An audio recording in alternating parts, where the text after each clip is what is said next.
A Nanny's Tale, a Cat Returns fanfiction by Yarning Chick. Read for you by the author. Chapter 10, The Threat. Baron had to restrain his anger fiercely as he approached Sai's front door and rang the bell twice. To distract himself from his nerves, he rubbed the polished cane at his side with one thumb, idly wondering if it was time for a new one. This one had seen him through 5 years, and there was a great many, though very slight, dents in it. The door opened, making the orange and cream feline look up at the lavender one. The maid gasped softly, but bowed low. "Would you care to come in, my lord?" "I would, actually," Baron said, stepping into the overly styled home. "Is there a way I can speak with the Countess? There's a rather urgent business that I would like to discuss with her." The maid smiled, and a giggle escaped her throat as she bowed once more and scampered off to retrieve her mistress. Baron looked around the parlor, barely able to keep his expression to be anything but blank. The Countess's sense of style had always been to echo the latest fashions, and as prone fashion is to change, she currently had a group of workers changing the wallpaper on one wall as another cat made tally marks in his pocketbook, muttering to himself the whole time. This particular cat had a rather ashy sort of black fur and gray eyes, marking him as one of the Lord's targets. "Baron, darling, how nice of you to drop by." The feline lord bit back a groan and turned to face Sai. She was wearing dark green today, with a long rope of emeralds wrapped around her graceful neck.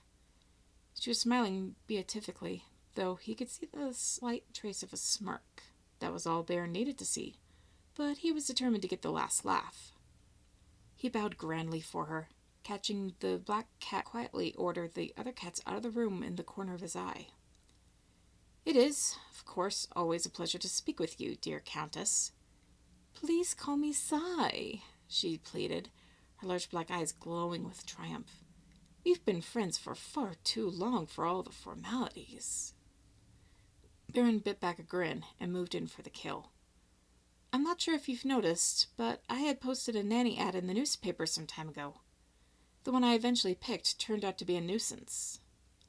"You don't say," she said sympathetically, another smirk crossing her red lips. Baron nodded and smiled grimly. "You wouldn't believe some of the things she's been up to. First, she steals my kitten's affections, takes over my kitchen, and cleans the house until it becomes impossible to find a single speck of filth anywhere. Then, on top of everything else—" Baron paused dramatically.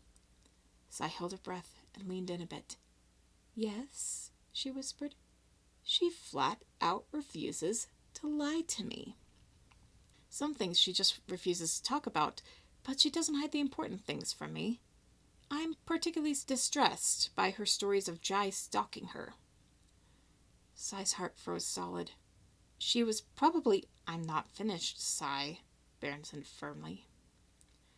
"I tracked down some of the nannies I had rejected, and they all had gold with your scent or Jai's on them. Furthermore, I am not amused in the least that you have been involving yourself in my domestic affairs." He took a step closer to her, his green eyes filled with a fiery rage. The Countess took a few steps back, having never seen the Baron angry before, let alone at such an impressive level. "I am only going to say this once, Sai, and it will be your last warning," the tawny lord said in that low, dangerous tone.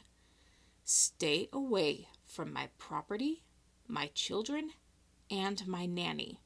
If I ever catch even a hint that you're sticking your paw into my business again, not only will I drag you in front of the royal court for your conduct, I will pull enough strings to make you lose your rank." "You wouldn't dare!" The red feline shrieked fearfully at him, but he didn't even blink in surprise or reluctance. "Try me.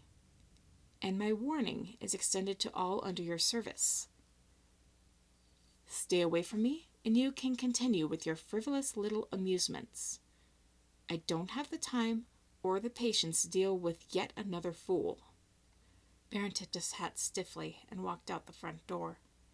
"It's been a pleasure having that little chat with you, Countess, and I encourage you not to forget about it if you want to keep your current lifestyle." Clearly, even as he passed the white fence surrounding Sai's estate, Baron could hear the shattering of crockery accompanied by banshee-like screams. He bit back a chuckle of amusement and relief before heading back home. The tawny lord had no intention of missing out on one of Haru's meals.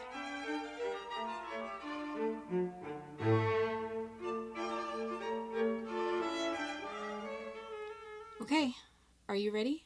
Haru asked calmly as her little brother twitched nervously, wringing the rag in his hands anxiously. Do we really have to do it like this? He begged as she picked him up. I could fall, you know. You won't, she crooned, easing half of him out of the open window. Have I ever dropped you? You came close once, Hashi wheezed as he curled around the glass window with a rag, started cleaning the outside of it at a furious pace so his sister would pull him back in sooner. There's a difference between close and actually happening, dear brother, Haru said. When Hashi was done with the window, she expertly pulled him back inside and wrapped him up in a hug as he clung to her fearfully.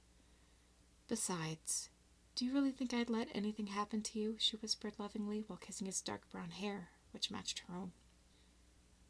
I guess not, he mumbled into one arm, squeezing her like he was still a small child. They stood there for a full minute, soaking in each other's presence. They had been close when they had lived in the bookstore with their parents, but the time since then had only drawn them closer. Idly, Haru wondered if she ever thought I instead of we. The taller brunette sighed a bit and ruffled her brother's hair. All right, Hashi, that's enough of a break. I think we have enough time to wash the eggplants for dinner before picking up the kittens from school. Hashi nodded, but still clung to his beloved sister as they walked as one down the staircase to the first floor. Haru? The boy asked as the tall brunette started rummaging through the cabinet she had hidden the eggplants in. Yes? She asked over her shoulder as he found a bowl for the washing. I like it here, he said simply, pumping a bit of water into the bowl. The Baron's a good master, and the work's not too bad. The pay's nothing to complain about either, Haru added with a giggle, looking at her brother's new attire from the corner of her glasses. Although it hadn't really been necessary, Baron had insisted that they got new clothes, since the brown ones were a little worn. What's more, they were made at an actual store. Imagine. Haru had never minded sewing her clothes as well as her brother's, since she had done so ever since they were orphaned. But she was forced to admit that the serviceable blue-gray dress, complete with a white apron for housework, she was now in not only felt better, but was actually tougher than the homespun she had normally worn. Her brother was in a similar uniform, but minus the skirt and apron. Do you think, Hashi stammered, we could stay here for longer than a few months? Since Baron likes our work so much and everything? Haru looked over at him, her own heart aching. She drew him close for one more embrace after dumping the eggplants in his water-filled bowl. I fully plan on our staying here as long as the Baron wants us to.